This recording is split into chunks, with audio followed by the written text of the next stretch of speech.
սիրելիներս, ողջունում եմ ձեզի մալիքում, հուսով եմ լավ եք սիրելիներս։ Այսօր միասին պատրաստելու ենք սպանախով և լավաշով շատ համեղ ռուլետ։ Այստեղ արդեն պատրաստել եմ բաղադրիչները, հարկավոր է լինելու իհարկե սպանախ, որը արդեն ինձ մոտ լվացված և կտրված վիճակում է, գազար եմ օգտագործելու, կես գլուխ սոխ, կես հատ սոխ, հարկավոր է լինելու մի փոքր կարագ եմ օգտագործելու, մի փոքր ձիթայուղ, կարող եք յուղ օգտագործել, եթե ցանկանաք հալված յուղ, որևիցե հալվող պանիր եմ օգտագործելու, ինձ մոտ մոցարելա տեսակի պանիր է, համեմունքներից հարկավոր է լինելու աղ, սև պղպեղ և մի փոքր կարմիր պղպեղ և իհարկե լավաշ է հարկավոր լինելու։ Սկզբում սոխը կտրատում եմ, որպեսզի տապակենք։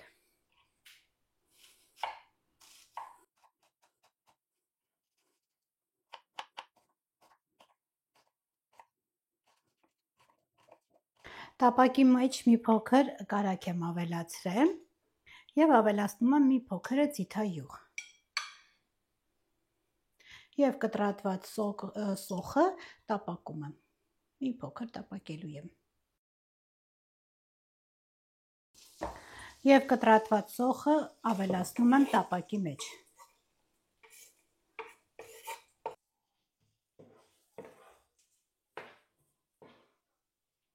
Մինչ մի փոքր տապակվում է սոխը, այստեղ քերիչով անցկացնում եմ գազարը, որպեսզի ավելացնեմ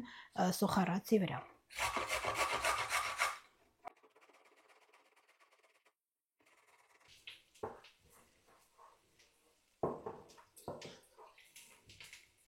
Սոխը տապակվելուց հետո քերիչով անցկացրած գազարը ավելացնում եմ սոխառացի վրա։ Ու մի փոքր տապակում եմ այս բոլորը։ Մի փոքր տապակվելուց հետո ավելացնելու եմ արդեն սպանախը։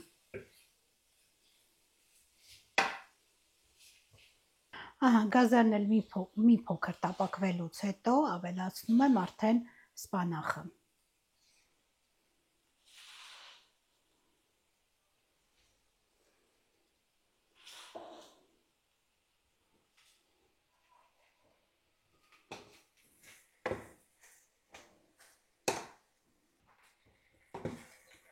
Մոտավորապես կախված է ձեր լավաշի քանակից, բայց քանի որ սպանախը բոլորս գիտենք, որ եփվելուց շատ է քչանում, մոտավորապես 1 կիլոգրամ սպանախ եմ օգտագործելու, 800 գրամից մինչև 1 կիլոգրամ։ Մի փոքր տապակվելուց հետո համեմում ենք աղով, ճաշակի իհարկե,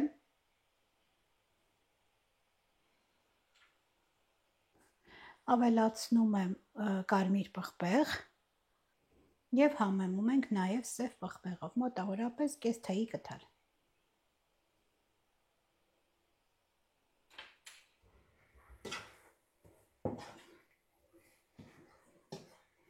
Տեսեք ինչքան քիչ ստացվեց։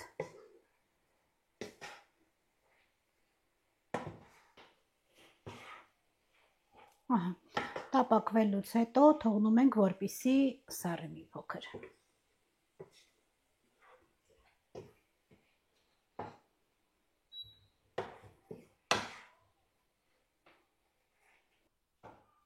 Այստեղ արդեն պատրաստել եմ լավաշը, ծայրերի մասը կտրատել եմ, որպեսզի ավելի հավասար լինեն,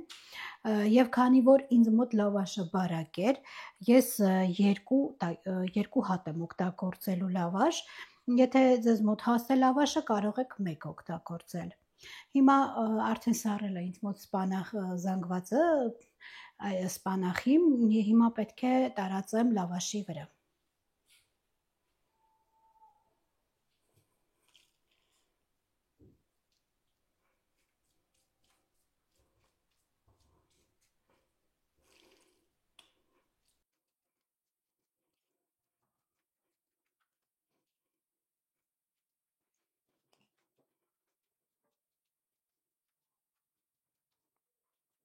Սպանախը տարածելուց հետո ամբողջովին վրան ավելացնում եմ պանիրը։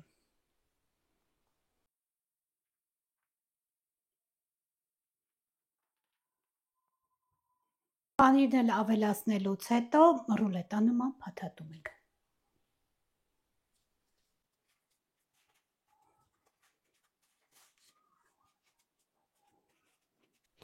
Այստեղ արդեն փաթաթել եմ ռուլետանման, մեջտեղից կտրեցի, որպեսզի ավելի հեշտ լինի աշխատելը, քանի որ շատ երկար էր լավաշը։ Հիմա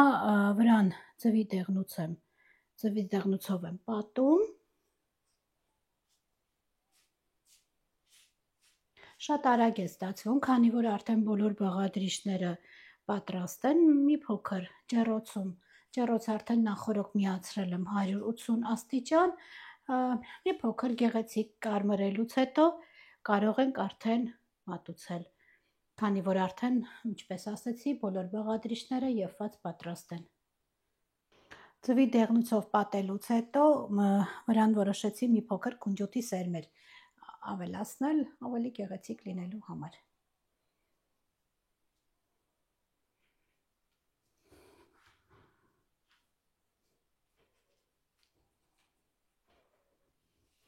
Ու այստեղ որևիցե սուր դանակով կտրատում եմ։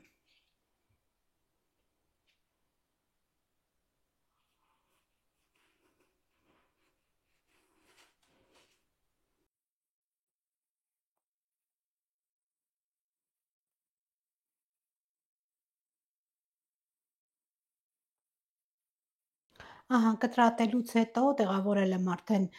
ջեռոցի ամանի մեջ, ինչպես ասեցի, արդեն բոլոր բաղադրիչները եփված պատրաստ են, մեզ մնում է մի փոքր գեղեցիկ կարմրի։ Այնքան ենք թողնում ջեռոցում, մինչև գեղեցիկ կարմրի։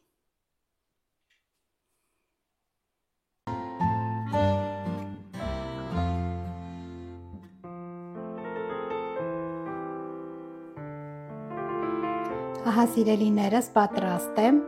սպանախով եւ լավաշով շատ համեղ ռուլետները, շատ համեղ է ստացվում, կարող եք դուք նույնպես փորձել եւ քանի որ շատ շուտով Սուրբ Հարության տոներն են, կարող եք պատրաստել։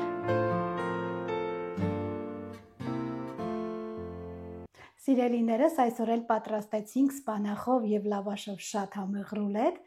եւ Սուրբ Հարության տոնի, Սուրզատկի տոնին կարող եք դուք նույնպես պատրաստել եւ վայելել։ Իսկ այսքանով ես ձեզ հրաժեշտ եմ տալիս, ինչպես միշտ ասելով, մնացեք բարյավ եւ խաղաղ։